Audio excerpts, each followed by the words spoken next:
Bueno, yo creo que podemos ir empezando.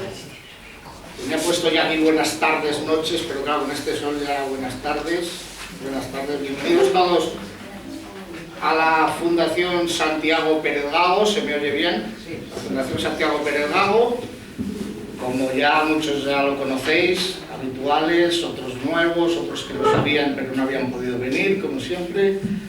Bueno, gracias por apostar otra vez más por la cultura en esta tarde de sábado, como suelo decir.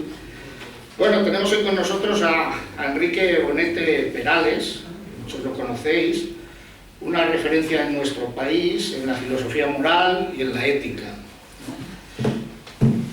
Se suele decir en esto, pero esta vez es verdad, ¿no? Una larga e importante trayectoria, primero como profesor de secundaria, poco, pero me decía estos días un compañero que le habías dado un COU y que le habías cambiado la vida. Lo ha dicho literal, ¿no? Profesor de filosofía. No digo que no ha podido venir. Bueno, actualmente y desde hace muchos años, por lo menos profesor, catedrático no sé desde cuándo, de filosofía moral en la Universidad de Salamanca. Bueno, autor de muchos libros en torno a muchos temas de la reflexión moral, desde las nuevas tecnologías, la sexualidad, la deontología política, pero voy a destacar fundamentalmente dos temas. Además que no se me olvide la magnífica tesis doctoral sobre el filósofo Aranguren, ¿no? Que también se convirtió en libro matizadamente, imagino. Bueno, los temas son la muerte y la figura de Jesús, de la que nos hablarás hoy. Sobre la muerte recalco este libro,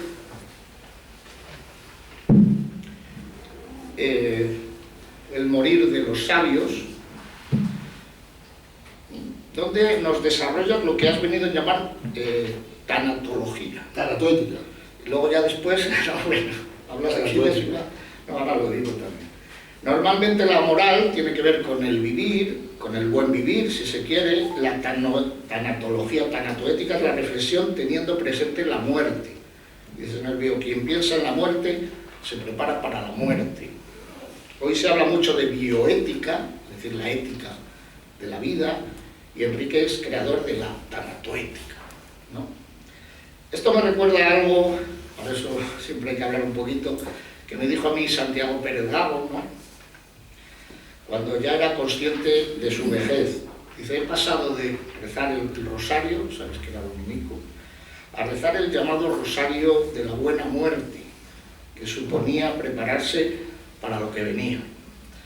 Bueno, no quiero enredarme mucho, pero quiero mencionar tu último libro, que lo he dejado prestado, lo estaba leyendo y no ha venido el que me lo tenía que traer, de un título muy sugerente, ¿no? Es el último, el de Con una mujer cuando llega el fin, de subtítulo Conversación íntima con la muerte, donde tratas este tema en forma dialogada, en un tono vivencial absoluto, porque es fruto de ver de cerca a esta señora, en un suceso personal, vamos a decirlo así, ¿no? Sí.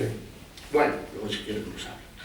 Creo que en el siguiente curso podrías venir a hablarnos de ello. Muy bien, bueno, gracias. Pero yendo por orden, quizá por seguir el orden, el otro tema es el que nos traes hoy, un tema ya tratado en la historia desde varias perspectivas, la relación razón y fe, filosofía y cristianismo, aunque no es lo mismo, pero que tú lo planteas originalmente desde esta pregunta. ¿Es posible decir algo de Jesús desde la filosofía? En el libro Filósofos Anticristo, ¿no? Sin hacer spoiler, pero aquí está el contenido básicamente, ¿no? Y lo respondes desde los textos desde los mismos filósofos y desde posturas que van desde el ateísmo al más puro creyente. No adelanto más. Acabo ya con un atrevimiento, y sin que suene encerrona, ya te he dicho que puedes venir el año que viene, es invitándote a que en la próxima edición tengas en cuenta al peculiar filósofo Santiago Pérez Gago, para quien el personaje de Jesús es nuclear. Una vez, en una presentación de su filosofía, la estética originaria, al final le preguntaron ¿qué tenía que ver, después de hablar con Santiago de sus rollos de la estética, qué tenía que ver esto con el cristianismo?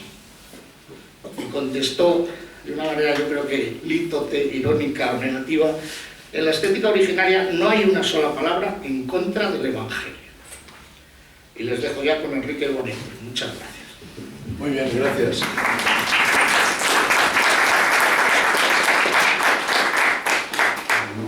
Gracias. Me encuentro un poco incómodo aquí sentado porque me gusta ver el rostro de las personas. No sé si ponerme de pie o me quedo aquí o... Bueno, a lo mejor luego me levanto. En principio, vamos a...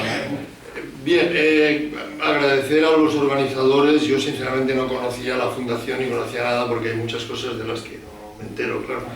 Entonces agradezco que me hayáis invitado. Y sobre todo agradezco a los que estáis aquí presentes un sábado por la tarde con un título, en fin, un poco extraño, pero me alegra ver la sala y que podamos pensar a fondo algo que, aunque suene una exageración, no lo es. Es lo más importante que podemos pensar hoy. Y está en juego el destino de la humanidad. Si lo que aquí yo voy a explicar en términos un poco filosóficos, pero con claridad que se pueda entender bien, si lo que vamos a explicar aquí es verdad, todo cambia. Si lo que vamos a explicar aquí no es verdad, los efectos son tremendos para la humanidad. El motivo por el que me puse a trabajar en este tema fue a raíz de una discusión que tuve con unos jóvenes judíos en la sinagoga de Oxford, en la que pues, bueno, hablábamos, yo soy católico, ellos eran judíos, algunos practicantes, otros no, y lo que constaté, porque me invitó un filósofo a ir a la sinagoga, yo fui 3 veces, ya luego ya no fui más, porque todo era un poco tenso la discusión. Estos jóvenes no sabían casi nada de Jesús de Nazaret. Y hombre, pero ¿cómo nos hablan los rabinos de Jesús de Nazaret? Pues no, les hablaba muy poco, tenían vagas ideas, y entonces dije, hombre, si os dedicáis a la filosofía debéis saber que Jesús ha sido también pensado por los filósofos, agnósticos, judíos, ateos, creyentes. Y entonces pues, se quedaban, bueno, les contaba cosas que yo había leído y me propuse, y me acuerdo perfectamente, tras una cena paseando, me propuse elaborar una reflexión sobre lo que los filósofos modernos y contemporáneos han dicho de Jesús de Nazaret, sean creyentes o no lo sean. Yo lo que les voy... Tienen un esquemita, ¿no? Sí. A lo mejor ya se ha agotado. Tienen todos un esquema, ¿no? Ya se ha repartido. Bueno, pues ese esquema es más o menos lo que yo aquí voy a explicar, ¿eh? Entonces, me he centrado en filósofos de la modernidad y contemporáneos, como digo, creyentes y no creyentes. Pero lo que les voy a exponer no es lo que han dicho otros filósofos de Jesús de Nazaret, puedo decir algo, sino lo que yo quiero decirles, ¿vale? Y eso está explicado de un modo claro en la introducción del libro. Lo que tienen ahí es una síntesis de la introducción. Sabemos, nos ha llegado a nosotros una pregunta que formula Jesús a sus discípulos. ¿Quién dice a la gente que soy yo? Y los discípulos contestan, pues algunos dicen que eres Elías, un profeta, lo que sea. ¿Y vosotros? ¿Quién decís que soy yo? Y Pedro contesta, como sabemos, tú eres el Mesías, el Cristo, el Hijo de Dios vivo. ¿Vale? Eso no lo dice casi ningún filósofo de los que hay en el libro, ¿de acuerdo? Lo que vamos a exponer, lo que voy a presentaros, es en realidad lo que formulo es qué dicen los filósofos que es Jesús de Nazaret. Pero no solamente los filósofos, sino nosotros mismos aquí hoy podemos preguntarnos cada uno, ¿qué dices tú? ¿O quién dices tú que es Jesús de Nazaret? Porque es una pregunta a la que todos tenemos que responder en nuestra vida. Pronto o tarde nos tenemos que colocar, porque los que estamos aquí en general hemos oído hablar de Jesús de Nazaret. En otras culturas no han oído hablar de Jesús de Nazaret. Otros han oído y lo rechazan taxativamente. Otros han oído algo y no saben ni lo que creen ni lo que no creen. Pero en todo caso, a mí me parece que es una pregunta fundamental y que todos la tenemos que plantear.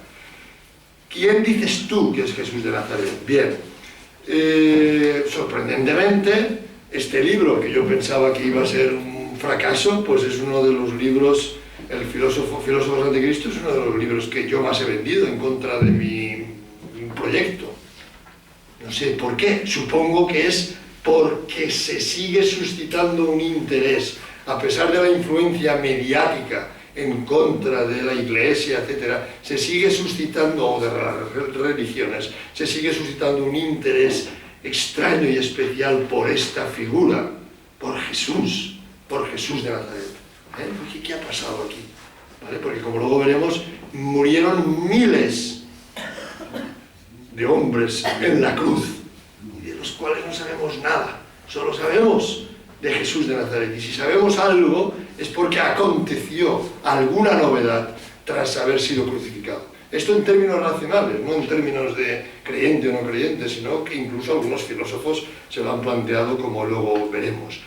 Se han escrito millones de libros sobre esta personalidad, miles, millones de artículos.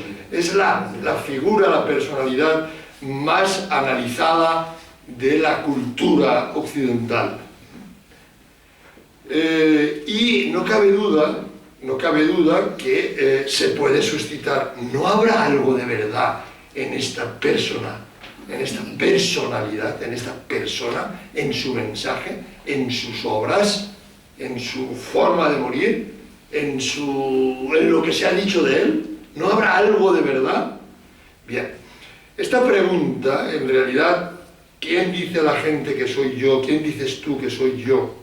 ¿Quién decís vosotros? Es una pregunta también filosófica, y tengo que decir que la filosofía, a mi juicio, más que un cuerpo de doctrinas, son preguntas radicales que los seres humanos se han hecho a lo largo de los siglos. Preguntas radicales. Y sabemos que Kant, el gran filósofo de la Ilustración, de la modernidad, intentó en toda su obra contestar a tres preguntas que yo me las he formulado continuamente y que estructuran lo que los filósofos han dicho de Jesús de Nazaret y estructuran, por supuesto, el libro y mi propia ponencia tal como está diseñada. Kant afirma que la razón, la filosofía como tal, ha intentado y debe intentar responder a tres preguntas. ¿Qué puedo conocer? ¿Qué puedo saber? ¿Qué debo hacer? ¿Y qué me cabe esperar? Y esas tres preguntas, dice Kant, se resumen en una cuarta. ¿Qué es el hombre? Bien, evidentemente estas preguntas son genuinamente filosóficas, que son distintas a las científicas. Un científico se puede preguntar, bueno, ¿qué es la velocidad? Por ejemplo, ¿no? ¿O qué es la materia? ¿O cómo funciona el corazón? ¿Qué es el agua? Bueno, pues esto hay investigaciones, y si uno no lo sabe, pues puede buscar en algún lugar para obtener información. Las preguntas científicas tienen respuesta, y cuando no la tienen es porque hay un aspecto filosófico en esa pregunta científica, ¿vale? Entonces las preguntas filosóficas que se han formulado, ¿qué es lo bueno? ¿Cuál es el sentido de la vida? ¿Por qué de morir? ¿Por qué existe algo? ¿Existe Dios? ¿Qué es Dios? ¿Qué es la felicidad? ¿La justicia? ¿Cuál es el origen del universo? ¿La dignidad? ¿Por qué somos dignos? Son preguntas que ya vienen de los griegos, los romanos, los medievales, los renacentistas, los modernos, y aún hoy, a pesar de que hay un tipo de filosofía que quiera apartarse de estas preguntas, se siguen suscitando. El ser humano tiene un afán interrogativo interminable, y en esa potencia de la razón humana para buscar una explicación del universo se ha suscitado la respuesta de Dios. Esto está en los griegos, está en Platón, está en Aristóteles, está en los estoicos, incluso en Cicerón. Evidentemente el problema de Dios, como dice Aristóteles, es lo más elevado que la razón humana puede pensar. Una cosa es el problema de Dios y otra distinta, aunque conectada, es el problema de Jesús de Nazaret como una cuestión filosófica. Porque claro, en el problema de Dios, en el problema de Jesús de Nazaret, pensando qué es esta persona, nos encontramos con problemas como la encarnación, ¿Cómo es posible que Dios, si es y está fuera de la materia y es de una potencia que no podemos casi ni imaginar, que es el origen de todo el cosmos, nosotros estamos en un universo, un planeta dando vueltas sobre nosotros mismos, alrededor del Sol, dentro de una galaxia, y hay millones y millones de galaxias? O sea, si realmente todo es originado por Dios, Dios es imposible que la mente humana lo pueda concebir. ¿Y cómo es posible que se haya revelado este Dios en un hombre, Jesús de Nazaret? Esto es un problema filosófico. ¿Cómo lo infinito pasa a lo finito? ¿Y cómo es posible la encarnación? ¿Cómo un Dios suprahistórico se hace historia en un hombre? Esos son problemas no solo teológicos, son problemas filosóficos.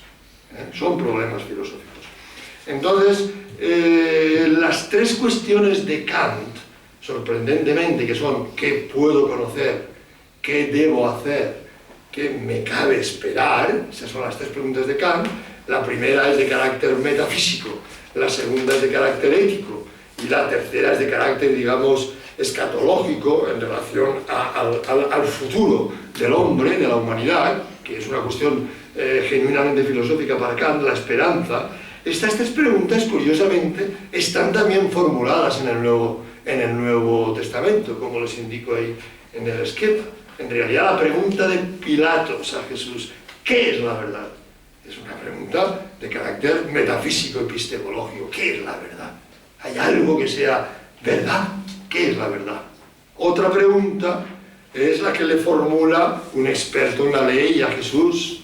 Maestro, ¿qué mandamiento es el primero de todos? ¿Qué mandamiento es el más importante? ¿Qué es lo que debo hacer por encima de todo? Y la tercera pregunta de Kant, ¿qué me cabe esperar? El propio San Pablo en los Efesios dice que se formula de un modo retórico para explicarnos cuál es la esperanza a la que Dios nos llama. Él lo explica en la carta a los Efesios. Pues bien, Kant intenta responder en la crítica de la razón pura a la primera pregunta, que puedo conocer, en la crítica de la razón práctica, que debo hacer, en la crítica del juicio y en la religión dentro de los límites de la razón. ¿Qué me cabe esperar? Tenemos que darnos cuenta que esas preguntas son sobre la verdad, sobre el bien y sobre la muerte, que es el límite de la esperanza. Bien, evidentemente el propio Jesús de Nazaret, según nos ha llegado en el Evangelio de Juan, dice de sí mismo algo inaudito, que nadie ha dicho de sí mismo. Yo soy la verdad. Yo soy el camino. Yo soy la vida. La verdad es una persona. El camino no es que Jesús sea un sabio que enseña el camino. Él es el camino. Y Él es la vida, que la muerte hemos dicho que es el límite de la esperanza. En Cristo se encarna, se hace visible y real la vida. O sea, el propio Jesús de Nazaret responde a las tres preguntas que están en el Evangelio, que son las tres preguntas de Kant, según el cual resume todo el proyecto filosófico. Pues bien, resulta que a mi juicio, tras haberme devorado todas las páginas que he podido de filósofos que en algún lugar de su obra, de modo extenso o de modo breve, hablan de Jesús y hablan del Cristo, aunque no son creyentes, hablan del Cristo, que es un título, pero lo consideran como algo que tienen que pensarlo. Todos los textos de los filósofos se colocan en un enfoque metafísico sobre la verdad de Cristo, en un enfoque ético sobre el bien de Cristo y en un enfoque, digamos, de carácter escatológico, la esperanza de Cristo, en relación a la muerte y resurrección de Cristo. Lo que más les preocupa a los filósofos, Cristo es la verdad. Lo que más les preocupa a los filósofos es, ¿hay algo superior al mensaje moral o a la forma de vivir moral de Cristo? Porque Kant dirá que él es el arquetipo de la máxima moralidad, por ejemplo, ¿no? Y otro problema que interesa a los filósofos es si Cristo La resurrección fue posible, racionalmente, es pensable. La muerte de Cristo, ¿qué nos aporta?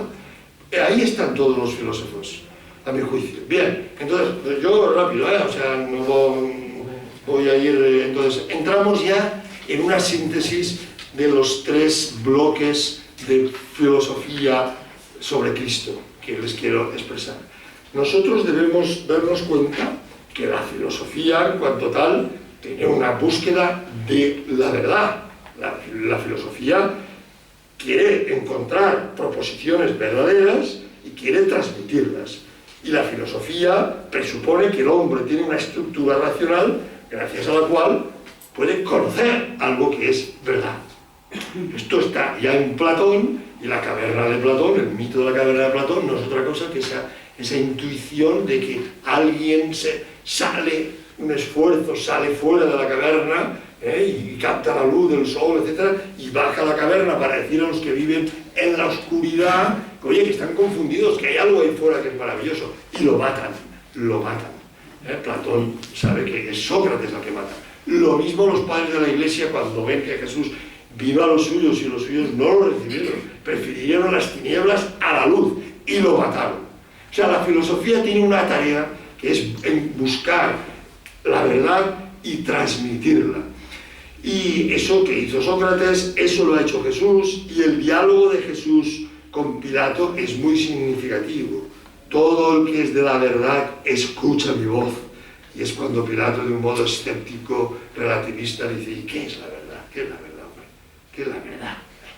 El testimonio de este hombre que está aquí, ¿qué es la verdad? Pero no solamente a Jesús, a nosotros mismos los cristianos. Pero tú crees, a mí me decía uno, me acuerdo que me decía en Oxford uno, pero tú crees realmente que Cristo es la verdad absoluta sobre la historia. Sí, claro, eso es lo que nosotros afirmamos. Pero hombre, pero si no podemos afirmar de nada que sea verdad, ¿cómo vamos a afirmar una verdad absoluta encima? Bueno, es curiosísimo, este es el desafío intelectual, porque Cristo se nos presenta como la verdad personificada, porque la verdad es una persona, la verdad no es una doctrina para el cristianismo, es una persona. Y los presocráticos empieza la filosofía buscando el origen del mundo, intentando explicar si hay conocimientos verdaderos que nos orienten sobre la causa de todo lo que hay, sobre el arjé, el principio, el sustrato, el origen de todo lo que hay. La filosofía, los presocráticos, es el origen de la filosofía, es la preocupación por el origen de todo. Que si es el fuego, que si es el aire, que si es el ápeidon, que si es la materia, que si es el átomo. Sí, esa misma inquietud está en la Escritura. Y está en el Nuevo Testamento. Y está especialmente en San Pablo y San Juan, que son los primeros teólogos. Nosotros sabemos que curiosamente no son pocos los filósofos, por ejemplo Fichte, Hegel, etc., que analizan el prólogo de San Juan. Y dice: en el principio existía la palabra, y la palabra estaba con Dios, y la palabra, el verbo, era Dios. Ella estaba en el principio con Dios. Y atentos, porque esto es la pregunta filosófica. Todo se hizo por ella, y sin ella no se hizo nada de cuanto existe. Todo lo que vemos, todo el universo, se hizo por la palabra de Dios, porque Cristo es, como se llama, la encarnación de la palabra de Dios en la historia. O sea, el origen del cosmos es la palabra. Esta es una tesis filosófica. El ser de las cosas está causado por Dios, por la palabra, que es Cristo. El mundo fue hecho por ella, por la palabra. El mundo ha sido creado por Dios, pero es como digamos, es la palabra la que crea el mundo. Hágase la luz. Es la palabra, es Cristo. De hecho, Cristo es la palabra. No sé si se entiende esto filosóficamente hablando. Esto es la palabra hecha carne. ¿Por qué existe el ser y no más bien nada? Se preguntaba Leibniz. Y luego Heidegger, ¿por qué existe el ser y no más bien nada? Gran pregunta, ¿por qué existe algo y no más bien nada? ¿Por qué existe algo? ¿Por qué? No es el azar es tan metafísico o tan... El azar no explica nada.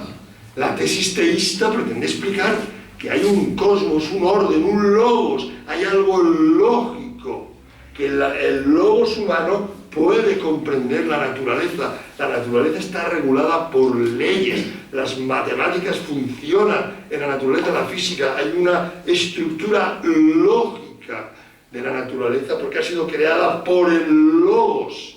Es difícil traducir que es la razón, que es la palabra. Y San Pablo, en la epístola a los Colosenses, que habla de Cristo como el logos, el primogénito de toda creación, dice, respondiendo a esta pregunta de los filósofos. Esta es la parte un poquito más filosófica, pero bueno, se entiende bien, ¿no? Dice, porque en Él fueron creadas todas las cosas, en Cristo. En los cielos y en la tierra, las visibles y las invisibles, todo fue creado por Él y para Él. Él existe con anterioridad a todo, y todo tiene en Él su consistencia. Es interesante esta afirmación. Todo el cosmos, la realidad, los seres humanos, lo que es, tiene su consistencia en Él. Es decir, somos porque Cristo es Dios. Esto es, somos nosotros porque Él es. Sin Cristo, por así decir, sin la palabra, no habría nada, si se puede afirmar, no habría nada. ¿Por qué existe el ser y no más bien nada? Porque Dios es. El origen del ser es Dios. Esta es la tesis filosófica de San Pablo y de San Juan. La consistencia de los seres proviene de la realidad divina de Cristo. Y el ser es lo que es y tiene su consistencia en Cristo. Sin Cristo, sin Dios, todo sería caos, por así decir. Oscuridad, tiniebla, nada. Él es el origen lógico y la estructura lógica. Por eso es muy interesante, y lo explica muy bien Ratzinger, en la época de la introducción al cristianismo, de la teología, dice que la primitiva iglesia, con quien entabló diálogo y alianza, por así decir, es con la filosofía, es con el Dios de los filósofos. Y cuando San Pablo va a Atenas, les hace ver ese Dios desconocido. El cristianismo le parecía irrelevante a las otras religiones, por así decir. El politeísmo, los rituales, no. El problema, por así decir, es que Cristo es la verdad. Y los filósofos, los que escuchan a San Pablo, son estoicos y epicúreos. Y cuando ya habla de la resurrección, dicen, bueno, ya estamos. Que no encajan. Pero lo primero sí lo entendían. Es decir, esa afirmación de que hay un origen de la naturaleza. Un origen de la naturaleza es el logos, es lo que le preocupaba a los primeros cristianos y a los padres de la iglesia. Es el diálogo con la afirmación de la verdad de los filósofos, no con las religiones. Jesucristo como logos es la verdad revelada. Y la filosofía lo que busca es la verdad. La filosofía es la verdad buscada. Es la filosofía, es la que busca el saber. El cristianismo busca el saber, pero se le ha dado, se nos ha revelado. La revelación no significa que sea contraria a la razón. La revelación es que la razón no puede alcanzar del todo lo que es Dios, si no es el propio Dios quien nos lo dice de un modo visible y comprensible a través de un hombre que es Jesús. Y para que realmente fuera creíble, como dijéramos, la palabra de ese Jesús, tuvo que haber como una especie de signo irrefutable de que este hombre hablaba realmente de parte de Dios. Y ese es el problema de la resurrección.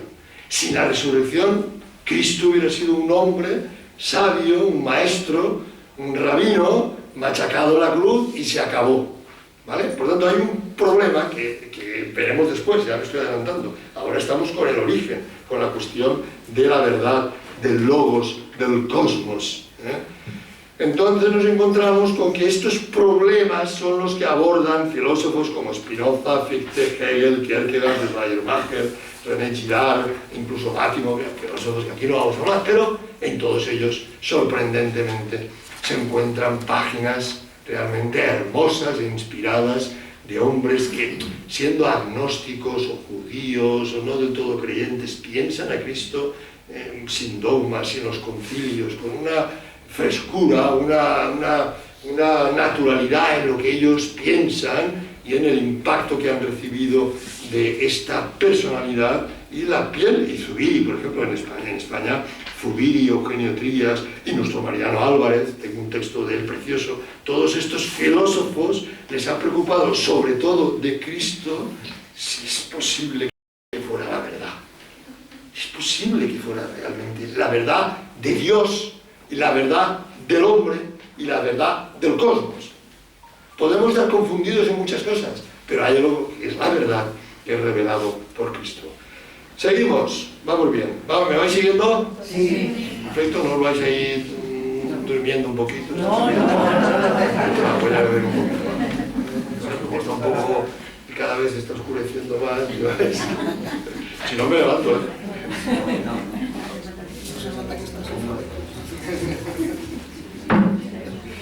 Pues sí, estoy un poquito afónico.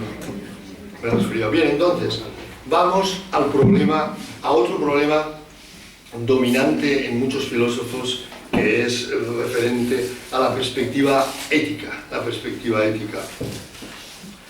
La perspectiva ética, es decir, son muchos los filósofos que han visto en Jesús, que para nosotros es interesante ya, pero claro, no es suficiente. A mí me parece que lo nuclear filosófico es lo primero y lo segundo. Porque, bueno, sabios morales ha habido muchos. Bien, es verdad que han reconocido en Jesús, por ejemplo, Stuart Mill, que es un agnóstico, y otros autores dicen, oye, es la moral más elevada que se nos ha enseñado. No hay nada, Rousseau lo dicen, o sea, es que no hay nada. No hay ninguna moral superior a la que Jesús nos ha revelado. Amad a vuestros enemigos. Haced el bien a los que os odian. Es maravilloso, es sublime, pero no son palabritas, es el mismo Cristo. Amaos como yo os he amado.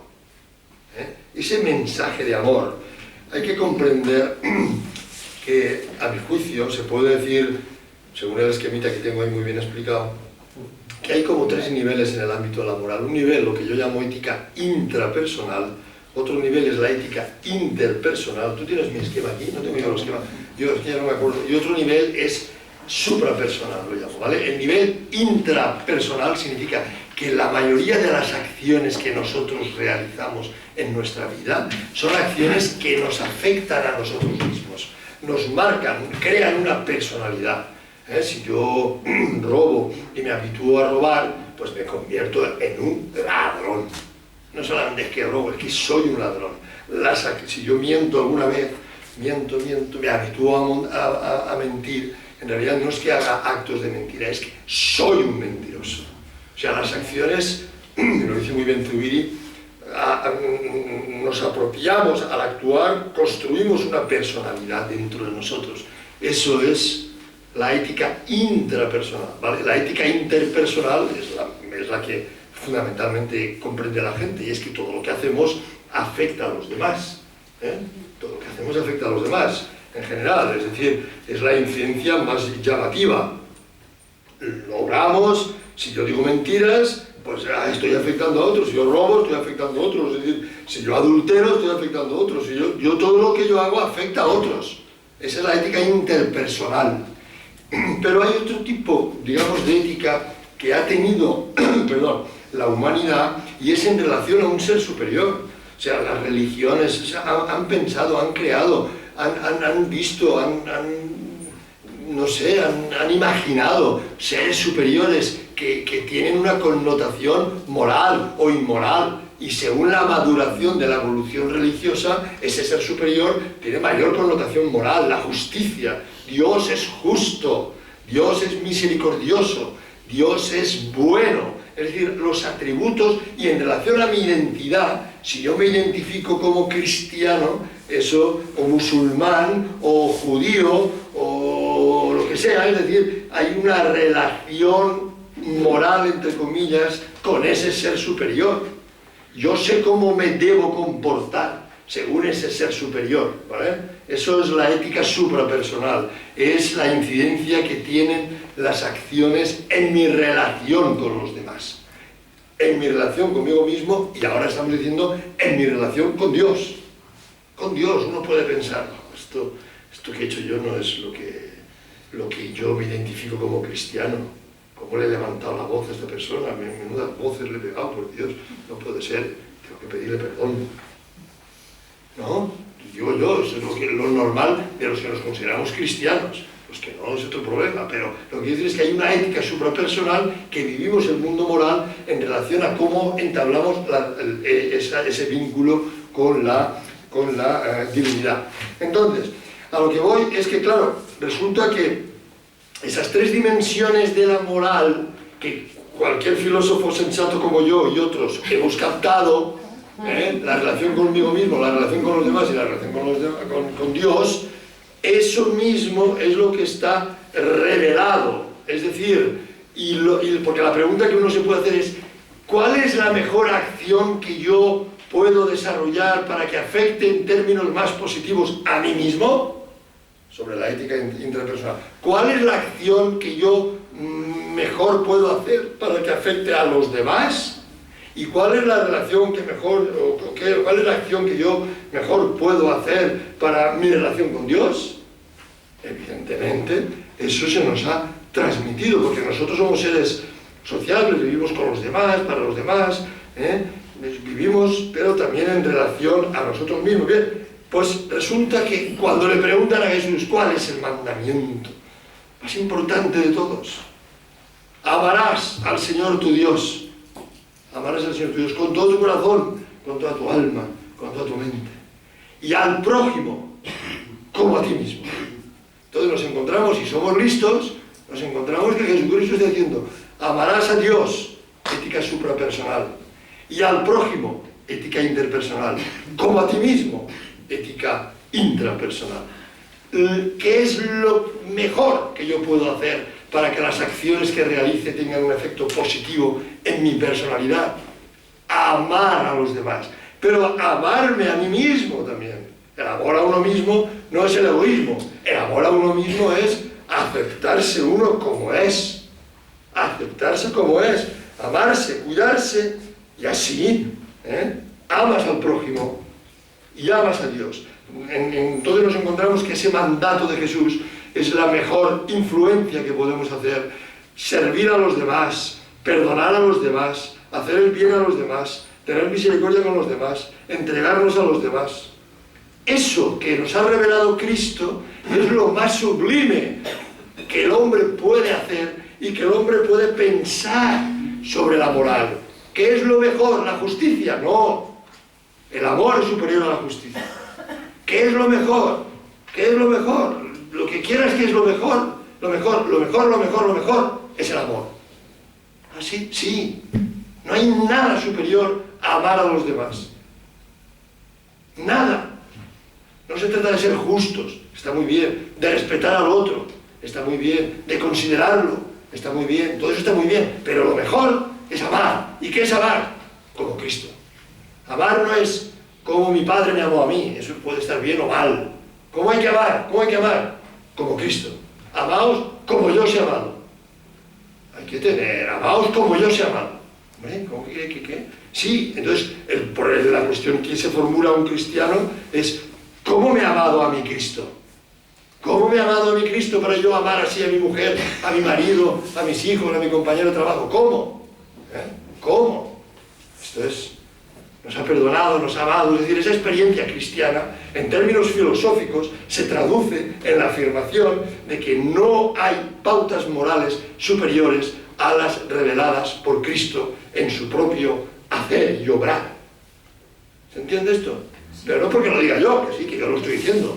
También lo dicen filósofos que no se consideran realmente. A mí me deslumbró Stuart Mill, tan eso.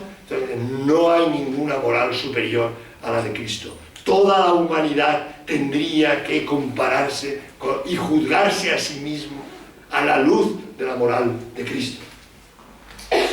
Stuart Mill, agnóstico, no creyente, pero reconocen ese valor.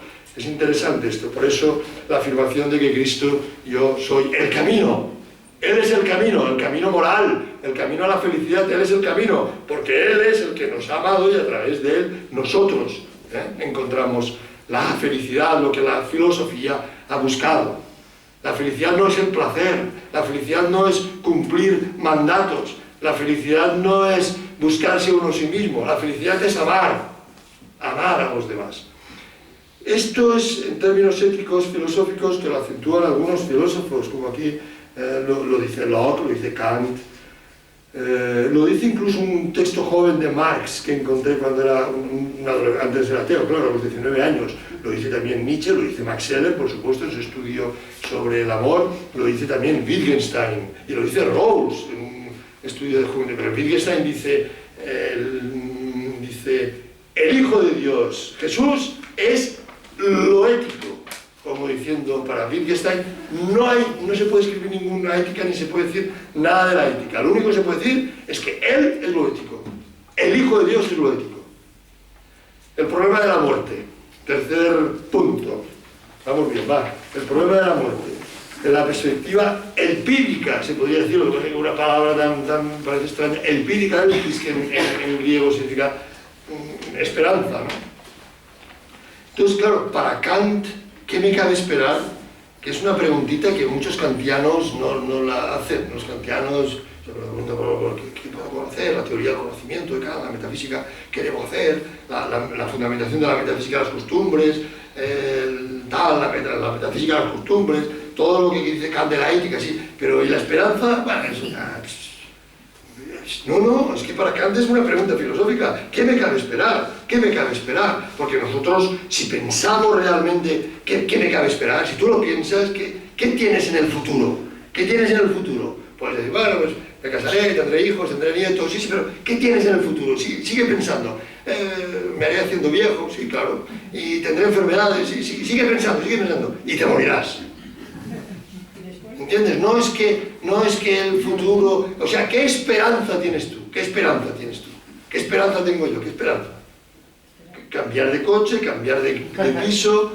¿Qué esperanza tenemos? ¿Cuál es la esperanza del hombre? ¿Cuál es la esperanza? Todos, si lo pensamos filosóficamente, racionalmente, sin creer en nada, tú simplemente piensa, ¿qué esperas de la vida? Pues tú sigue pensando, ¿qué te espera? Y lo verás muy claro. Si piensas, claro, si no piensas, no, pero si piensas lo verás muy claro.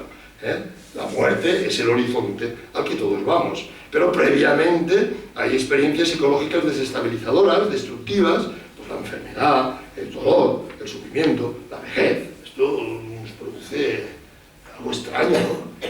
Y paradójicamente la potencia de Dios se manifiesta, no retuvo ávidamente su dignidad, sino que se hizo hombre y murió allí en la cruz como un malhechor, machacado, sufriendo y muriendo. Es decir, en principio, con la muerte de Jesús, que la lectura de mañana es el relato de Maús, que lo sabéis, el relato de Maús, no iba hablando, pero ya llevamos 3 días y ya la esperanza ya se ha acabado, aquí no... Bien es verdad que hay unas mujeres, oye, que han dicho que han visto la tumba vacía, pero vete tú a saber, claro, que luego han ido unos de nosotros y no han visto. Es decir, pero ya no tienen esperanza. Bien, es interesante esa sensación, esa incertidumbre que tenemos respecto del futuro y esa constatación que han hecho muchos filósofos que han dicho estamos condenados a la muerte. La muerte es el final total. Y Sartre lo dice claramente sin tapujos. Es absurdo haber nacido y es absurdo morir. La muerte quita el sentido de la vida, todo es absurdo. La muerte acaba con todos los proyectos, acaba con nuestro yo, totalmente. Por eso yo he escrito muchas cosas sobre la muerte y he aprendido mucho de los filósofos y pensando sobre eso. Porque en realidad quien no piensa en serio en la muerte no se plantea el problema filosófico y cristiano genuino de Jesús de Nazaret. Porque Jesús de Nazaret no es para enseñarnos a vivir. No, por eso he dicho al comienzo de la conferencia que lo que aquí vamos a pensar es lo más importante de todo. Si Cristo ha resucitado o no. El cristianismo no es un mensaje moral, que sí. El cristianismo no es una organización social para ayudar a los hombres, que sí, también. El cristianismo no es una cultura, arte, estética. Sí, todo eso es muy bonito, la estética, el arte, la arquitectura, la pintura, la música. El cristianismo es cultura, es lo que queramos, sí. Pero ¿Cristo ha resucitado o no? Esa es la cuestión. Por eso todas las demás cosas me parecen absolutamente importantes, pero no nucleares. Porque si Cristo no ha resucitado, las catedrales desaparecerán, las pinturas desaparecerán, y de aquí no queda ni uno, pero ni de aquí, ni de la humanidad, ni de nada, y todo desaparece. Por eso lo nuclear, en términos filosóficos, es que el futuro para la humanidad no es nada halagüeño.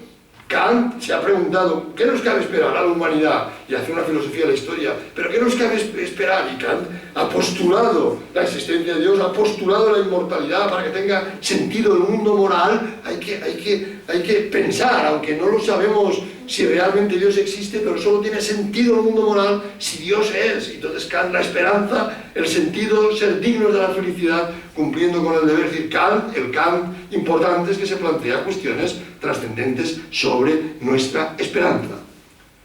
Y los filósofos, porque claro, nosotros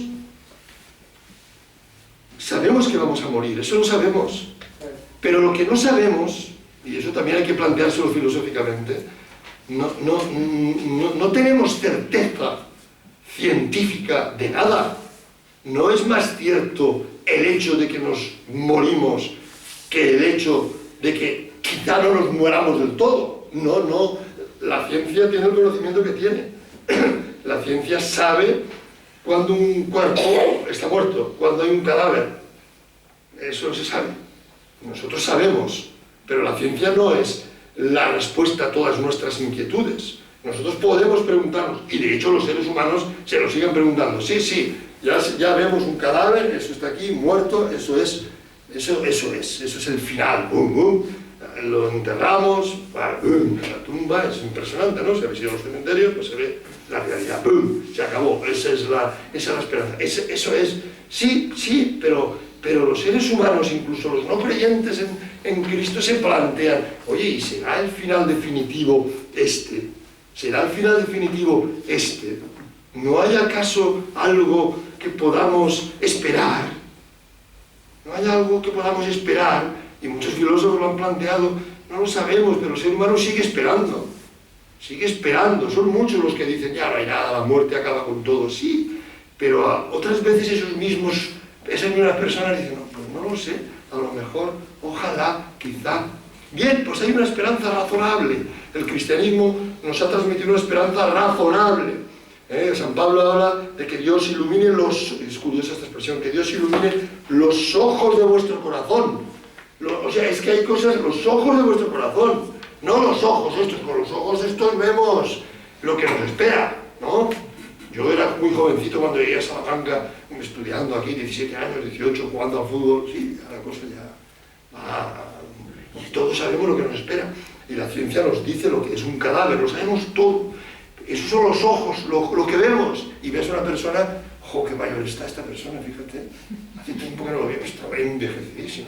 Siempre uno piensa que los demás han envejecido un montón y uno no, ¿vale? Psicológicamente. Pero lo que es que los ojos ven cosas, pero los ojos de vuestro corazón, dice San Pablo, el hombre interior se va desmoronando. Lo vemos, el hombre exterior, perdón, se va desmoronando, lo vemos, se va desmoronando.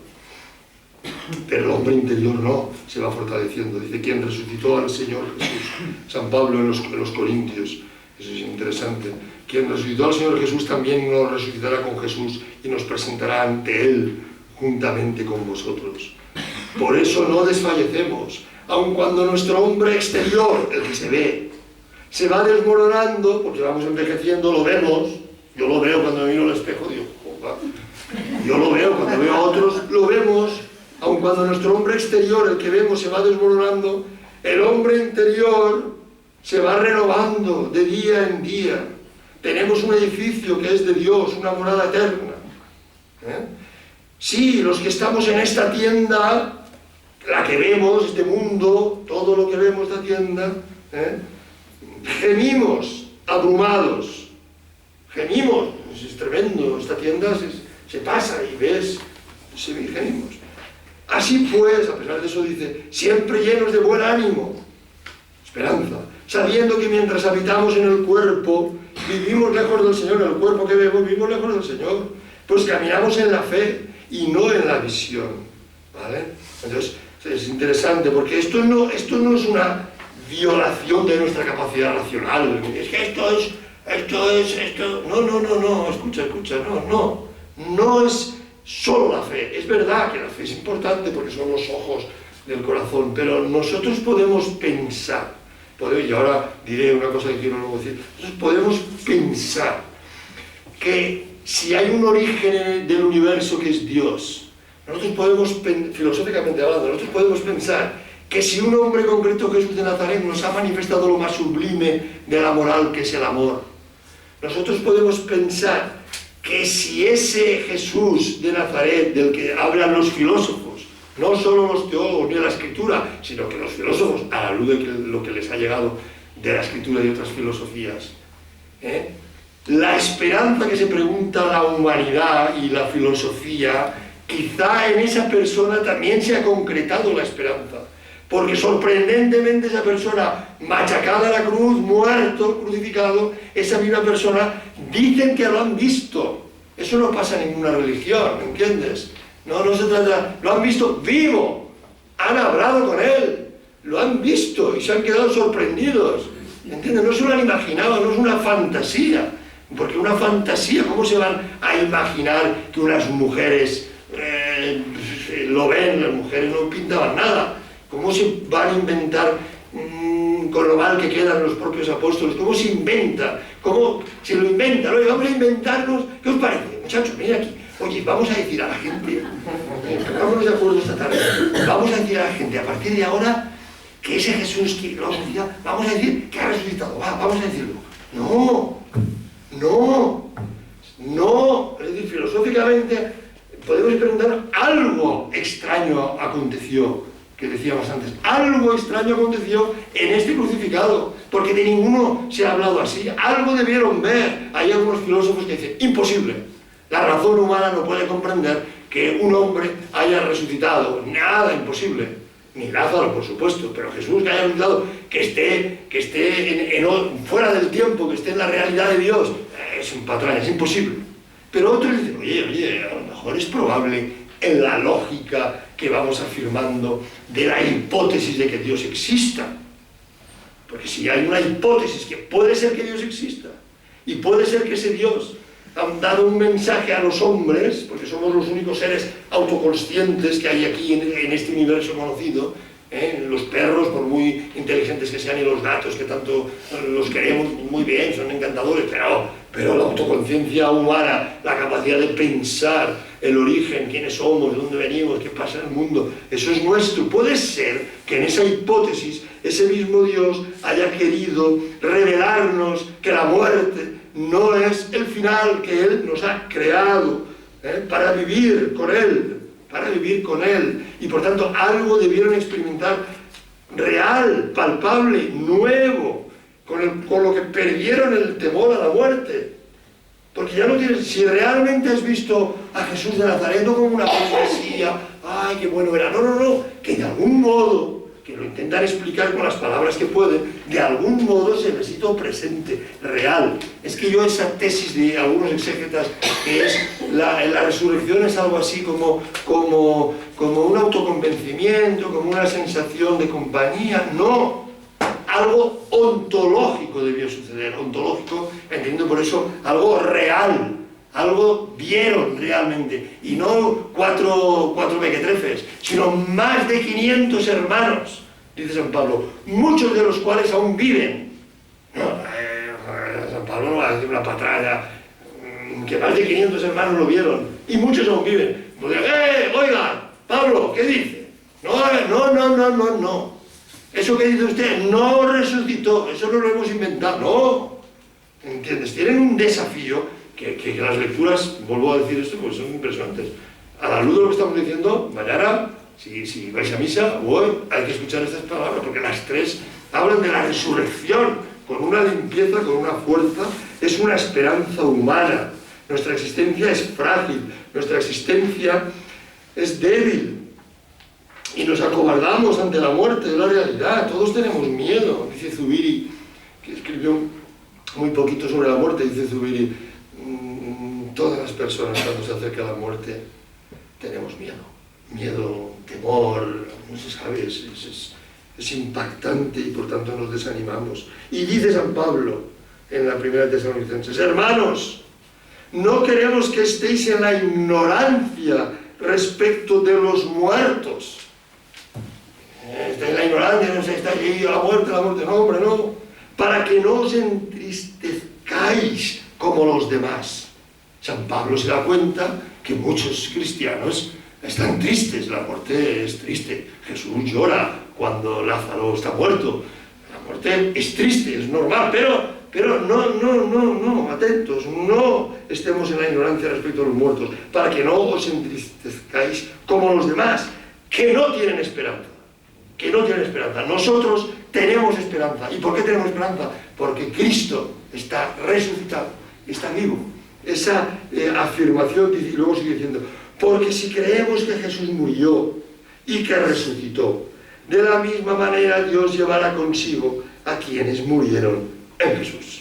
O sea que la resurrección de Jesús no es algo que le afecta a él solo, sino, como he dicho, afecta a toda la humanidad. Jesús no fue solo un profeta, un sabio, insisto, sino que si fuera un sabio o un profeta que su cuerpo se corrompe, eso no tendría ninguna repercusión para nosotros hoy ni para la humanidad. En él estaba actuando Dios. Él es la palabra de Dios. Dios, nadie lo ha visto. Dios es luz, en él no hay tinieblas. Dios no se puede pensar, no lo podemos pensar, no podemos nada. O sea, Dios, lo que sabemos es Cristo, Cristo, en él estaba actuando Dios. Entonces, si Cristo ha resucitado, es que ese Dios todopoderoso, porque cuando dicen, es que no es posible que resucite un muerto, claro que no es posible. No es posible, humanamente nadie resucita a un muerto. Por eso tuvo que acontecer algo que solo Dios lo puede hacer. Porque no puede decir un ser racional, no puede decir, ni siquiera Dios puede resucitar a un muerto, no tiene ni idea. ¿Tú sabes lo que es el cosmos, muchacho? Una cosa impresionante. Si resucitar a un muerto, pues digámoslo, poniéndolo así en términos, resucitar a un muerto para Dios, que aunque haya destrozado, se haya quemado, destrozado, cenizas, quemado, recrear, porque la resurrección de algún modo es recrear al mismo sujeto, a la misma identidad. Por eso es una resurrección de entre los muertos, pero resurrección de la carne. La carne sí, no es la carne es la identidad personal del sujeto. Y con tantos millones de hombres que han existido en el mundo, ¿cómo es posible que Dios los resucite? Porque estamos en otro nivel. Lo que sabemos es que Cristo está resucitado. Luego la muerte no es el final, no es el final. Aunque hay algo trágico en la muerte, el propio Jesús lloraba, sudaba, rezaba, ¿entendéis? La muerte es la realidad que ahí está en juego todo. Por eso digo, si Cristo no ha resucitado, pues no hay esperanza. Eso que algunos dicen, no, porque el ser humano es un ser espiritual y entonces como hay algo que no tiene materia, pues el alma es inmortal. No. Si Dios no existe y Dios no se ha revelado en Cristo, mostrándonos resucitado a su Hijo, no hay ninguna resurrección, no hay nada después de la muerte. ¿Vale? Esto es una cuestión teológica, exegética, pero también filosófica. Entonces, Pascal, Holbach, Feuerbach, Jaspers, Ernst Bloch, toda una serie de filósofos que tengo aquí, nuestro propio Unamuno lo único que quería era el Cristo inmortalizador. Unamuno le preocupaba el Cristo inmortalizador. Esto, todo lo demás son patrañas. Si Cristo no ha resucitado, la muerte es fatal. María Zambrano, Julián Marías tiene unas páginas preciosas sobre la diferencia entre la inmortalidad del alma y la resurrección. Y tiene, Entonces, en realidad, este pensamiento que he elaborado aquí de un modo, en fin, atropellado y dando voces, pero es que me apasiono y una cosa importante, nos debemos apasionar todos los cristianos y no tener vergüenza ni reparo, porque lo que nosotros decimos es muchísimo más serio e importante que las patrañas filosóficas y pseudo-religiosas que dicen por ahí. No nos debemos acobardar, no nos debemos acobardar. Dios nos ha revelado la verdad sobre Él mismo, que podemos comprender los humanos, porque Dios es mucho más, digamos, que lo que nosotros podemos comprender. Él se ha revelado a sí mismo en Jesús para que se nos haga accesible, digamos, lo esencial, lo comprensible y lo amable por los seres humanos, que es Dios. Por tanto, Dios se ha revelado, volvemos ya a las tres preguntas y acabo, ha revelado la verdad sobre sí mismo, sobre el hombre y sobre el cosmos. Dios nos ha revelado la moral más sublime, el sermón de la montaña, que dice una palabra que no me gusta, el sermón de la montaña, pero es la predicación, es amad a vuestros enemigos, es perdonar 70 veces 7, es no resistir al mal, es lavar los pies a los demás, es hacer el bien a los demás aunque te hagan el daño, no responder al mal con el mal, sino, como dice San Pablo, con sobreabundancia de bien. Al mal, vence al mal con el bien. Todo esto que ha revelado el cristianismo, esto es maravilloso. Eso es lo más grande en términos morales. Y no solamente Dios ha revelado en términos morales lo que es el bien, sino que nos ha dado la esperanza por la que preguntan los filósofos. La esperanza. El principio de la esperanza de Bloch, sí, muchos sueños, imagínense, sí, pero si Cristo no ha resucitado, no hay ninguna esperanza. Insisto, la afirmación de la esperanza, la afirmación de que la esperanza es Cristo, no es una afirmación solo de fe, sino que es una afirmación que cabe hacerla razonable y comprensible a la luz de la reflexión filosófica racional que pretende responder a las tres preguntas. Muy bien, gracias, perdonar, y yo con esto ya...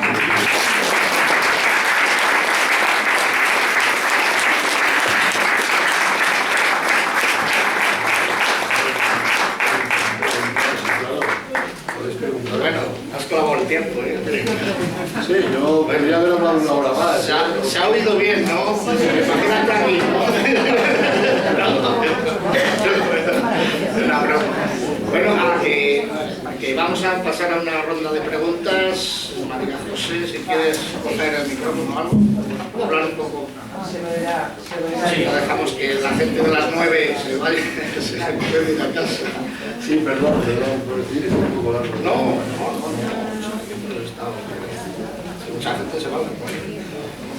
Ha sido muy usual, ¿Para qué? Me gusta dejar mi abuela. Sí, muy bien, a ver. A ver, María José. Ya que se llegó a Pues muchas gracias, Enrique, por tu exposición, con la pasión y el énfasis que lo has dicho y que lo has leído. Mañana me das una conferencia sobre vegetarianos y me hago vegetariano. Porque, madre mía, te ha faltado, o sea, no te ha faltado nada, hijo, vamos a oírte.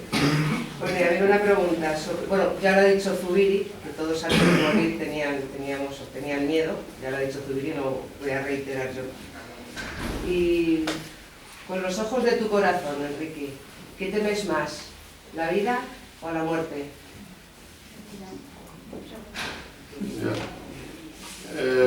Bueno, tampoco se trata de hablar aquí de cosas especialmente personales, pero en realidad,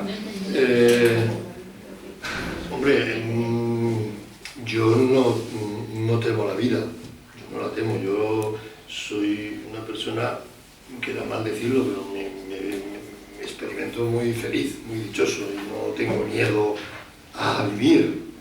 Otra cosa es, yo en mis escritos distingo entre morir y muerte, por supuesto, entre lo que se llama la ética del morir y la ética de la muerte. La ética del morir es todo el proceso final de la existencia en un contexto hospitalario, una enfermedad terminal, donde hay un proceso y el sujeto toma decisiones y es consciente de que está dejando de ser. Y otra cosa es el problema filosófico de la muerte. ¿Qué es la muerte o cómo vencer el miedo a la muerte? Bien, yo tengo miedo como si dijéramos, al morir, al proceso de morir. Yo a la vida no le tengo miedo en absoluto.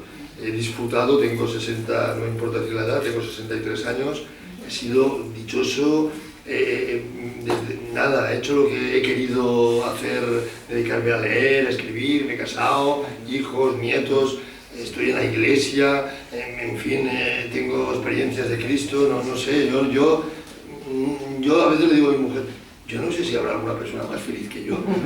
Puede ser que las haya, desde luego, pero yo me considero un hombre privilegiado, he recibido dones espirituales, materiales y de todo tipo, y luego con todas mis limitaciones y finitud y complejos y lo que quieras, pero lo que tengo miedo es al proceso de morir. Y no tengo miedo a la muerte. Tengo una experiencia en ese librito que has mencionado con una mujer cuando llega al fin, que es un librito que, bueno, que lo escribí porque tuve una angina de pecho que me ahogaba y pensaba que me estaba muriendo porque es que me estaba ahogando. Me vinieron urgencias y veía a mi mujer, pobrecilla, por aquí y para allá, y digo, me estoy muriendo. Y lo viví con una tranquilidad, no sentí nada de angustia, de pánico, miedo, nada. Dije, oye, pues ha llegado mi hora, pues claro, no me lo esperaba así, yo hubiera preferido acabar lo que tenía que hacer, etc. Pero si me tengo que ir, pues, oye, como si dijéramos, lo viví psicológicamente bien y miré un poco a Dios y además, curiosamente, me acordé de que hacía poco que había escrito El morir de los sabios y me acordaba de algunas personas que inesperadamente, por ejemplo, Descartes, cómo muere Descartes, el pobrecillo de repente también. O sea, aquí cuento cómo mueren los filósofos, porque es importante, hay gente que piensa cómo se enfrentaron a la muerte. Y yo paradójicamente me acordaba de algunas de estas, porque claro, eran como 10 minutos hasta que venía la ambulancia, y digo, yo aquí no aguanto 10 minutos, pero que estaba hablando, pensé en algunos de estos filósofos y dicen, bueno, pues si lo aceptaban, y al final, bueno, pues es lo que quiero decir. Perdón que cuente este rollo personal, pero con una mujer cuando llega al fin, pues es esa sensación que tuve, que la cuento, digamos, bien, o de un modo sencillito, y entablo un diálogo con una mujer, que es la personificación de la muerte, que me hace también esta misma pregunta, que la vida de por sí pues ya tiene sus complejidades y tal, y yo le digo que la vida pues maravillosa y tal. Y distinguimos entre el morir, la muerte, entonces tengo un diálogo entrañable con esta mujer, que me va ilustrando sobre lo que es el morir y sobre lo que es la muerte, y al final, no lo quiero desvelar, pero bueno, al final tiene que ver con lo que yo aquí estoy contando, claro. Vale, muy bien, perdón, me he alargado con la respuesta, no quería yo... Sí. Otra pregunta, sí, dime. Hola, Enrique. Hombre, es una alumna mía, no te había visto. Bueno, y como tal, te hago una pregunta filosófica. A ver, dime. Óscar te llamabas tú, ¿no? Sí. Bueno, te lo pregunto para seguir escuchándote hablar, así que si la verdad es revelada, ¿no? En vez de buscada, como sería desde la filosofía, sí. Si reconocer en Cristo la verdad, en cierto modo es conocerla, ¿qué nos queda entonces a nosotros por buscar?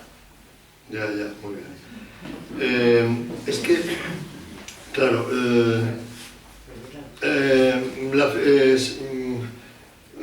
creo yo, la filosofía es la búsqueda de la verdad, pero es que el cristianismo y el ser cristiano no es también búsqueda de la verdad, ¿entiendes? Nosotros, los cristianos, los cristianos sabemos que Cristo es la verdad, pero luego tenemos una vida, unas circunstancias, nos surgen dudas, interrogantes, sufrimientos, y estamos buscando continuamente en Cristo. Pero porque Cristo es inagotable, es como si dijéramos, la verdad revelada es inagotable en el sentido de que está uno como siendo un filósofo. Todo genuino cristiano es un filósofo, ¿entiendes? Y no todo filósofo es cristiano, pero sí todo cristiano es filósofo. ¿Por qué? Porque el cristiano busca a Cristo, quiere estar con Cristo, y Cristo es la verdad. De algún modo busca la verdad. La verdad se ha revelado de parte de Dios en un hombre, pero no de, ¡hala! Ya se ha revelado, ya está todo. No, es que justamente el hecho de que se haya revelado por el ser infinito en un ser finito nos origina, y luego nuestra propia vida nos origina tales inquietudes, cuestiones, preguntas, sufrimientos, Todo, porque un cristiano lo pregunta y dialoga con Cristo y ama a Cristo y piensa en Cristo y en los demás, y eso es un proceso interior intelectual. Por un lado es intelectual. Nosotros no creemos sin la razón. Es que yo no puedo creer sin la razón.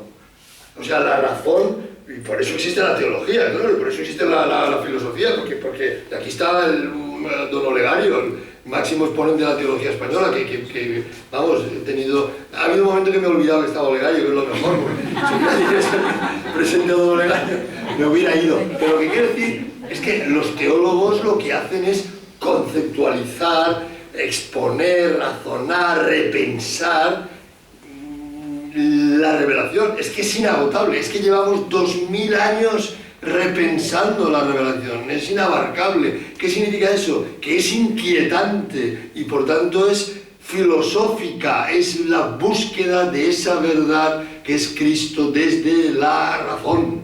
Pero es que todo cristiano, aunque no escriba libros de teología, ni aunque sea filósofo, si es genuinamente cristiano, busca, se pregunta, está con Cristo, no sé, me cuesta explicarlo, pero quiero decir que a mi juicio, mi experiencia, porque me preguntaban en una entrevista, me decían, ¿usted qué es antes, filósofo o cristiano?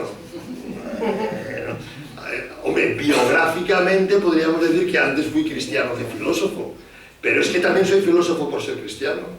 Y ¿entiendes? Yo no sé, porque al ser cristiano me planteo muchas cosas que los que no son cristianos no se plantean. Yo me planteo el problema de Dios, en serio. Yo me planteo el problema de la maldad. Perdonad que haga aquí, estos libros los han traído ellos, no yo, ¿eh? Yo me planteo el problema de la maldad. ¿Cómo es posible que exista el mal en el mundo si Dios es bueno? ¿Entiendes? ¿Y cómo podemos ser realmente felices?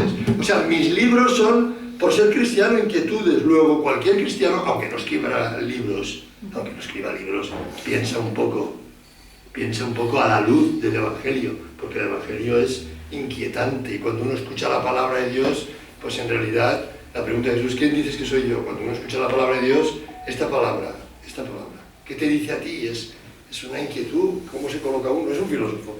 Yo creo que los cristianos somos filósofos, y los filósofos, muchos no son cristianos, la mayoría. Ellos se lo pierden.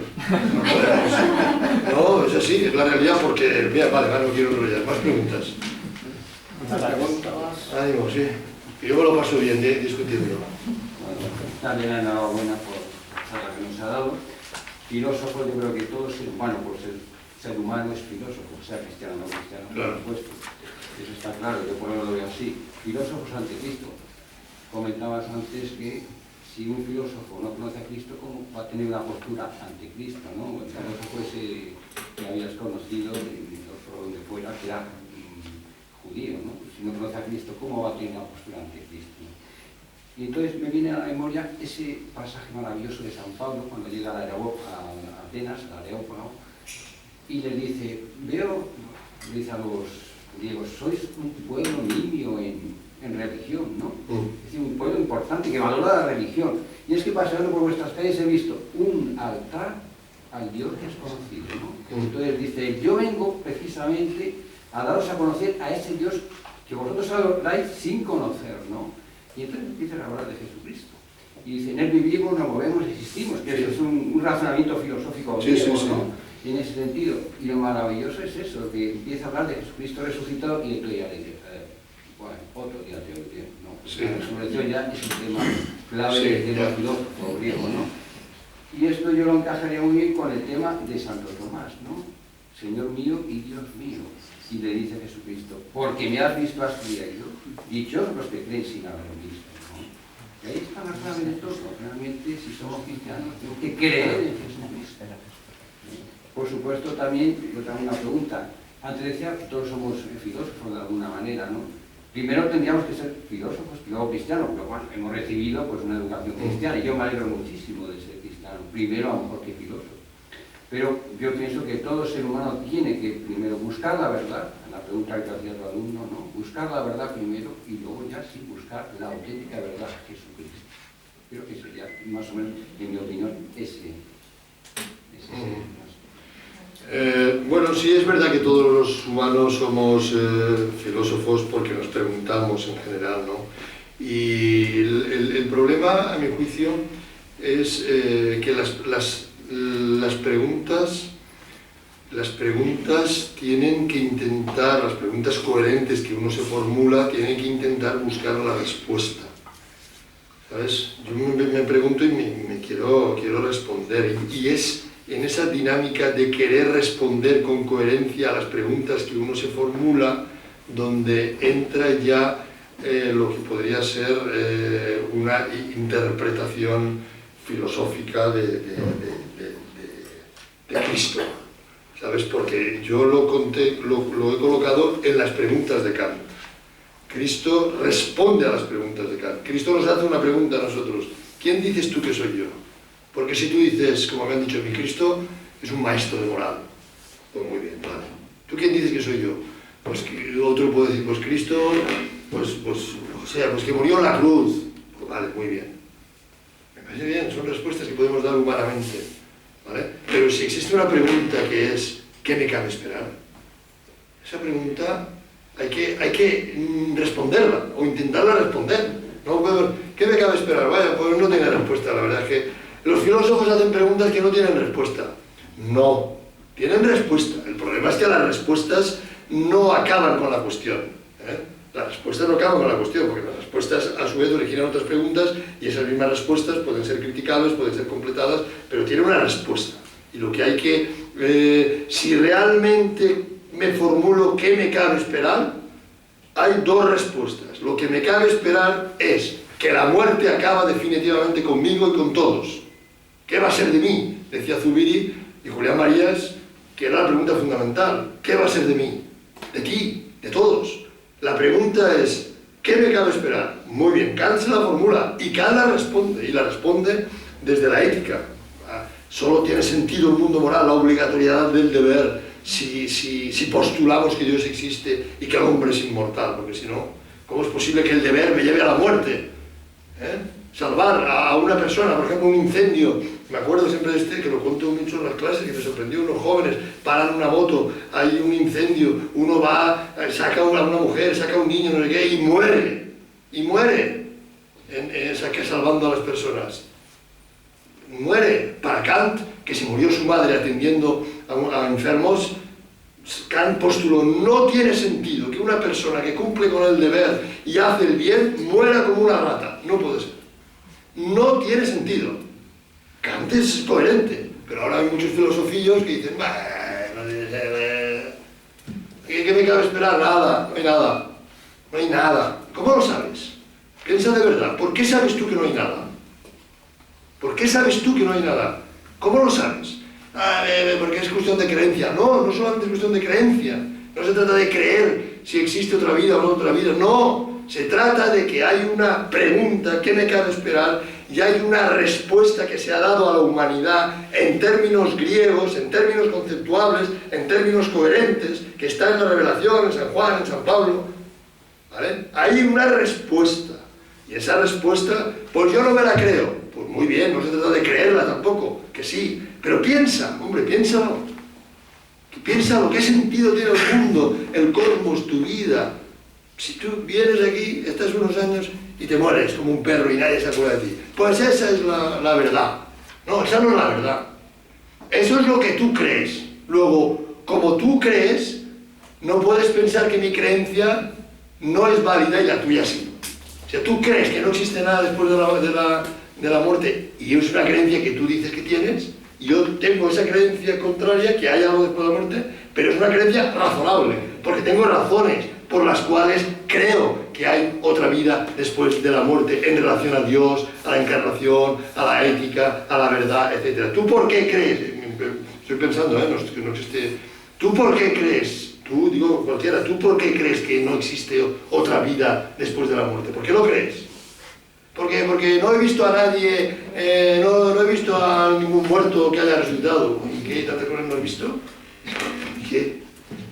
Es que lo que vemos, es como Santo Tomás, lo que vemos, hombre, por Dios, dichosos los que creen sin haber visto.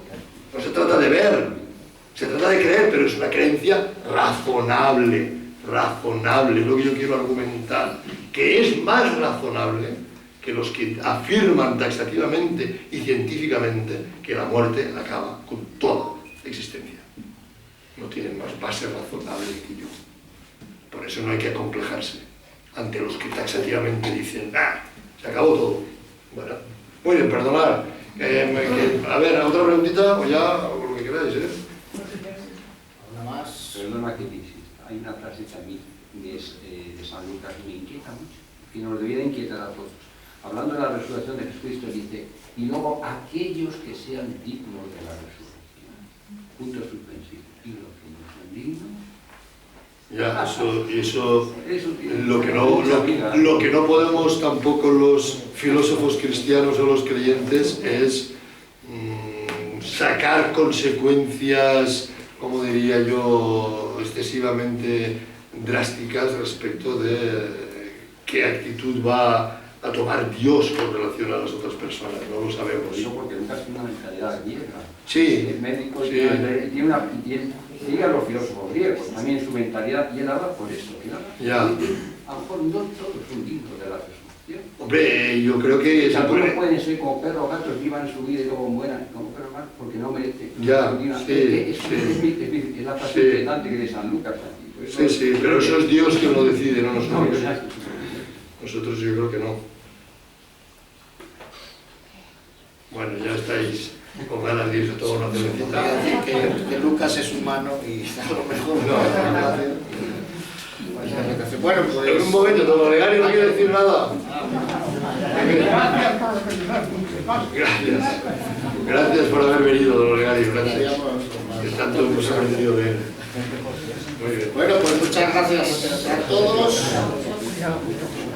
Gracias a vosotros.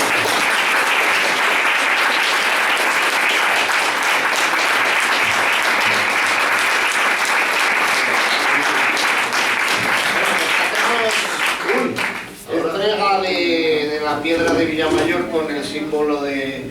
Tendrá que haberlo entregado al presidente, pero no puede ni pasar. Y una especie de certificado de diploma de la Junta. Bueno, pues muy bien, nada, no me venimos con nada de esto.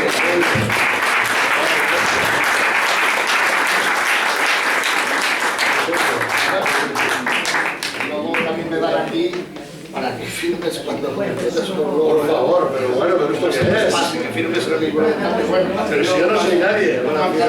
Por eso. Por eso yo no soy nadie. Para cuando seas. Bueno, Vale, gracias.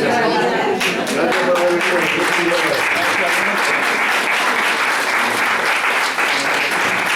A ver, lo que solemos decir de siempre se habla aquí de la mística, de lo que nos cabe esperar, pero también del mundo, y siempre nos tomamos un vinillo y unas cositas, ¿no? Entonces,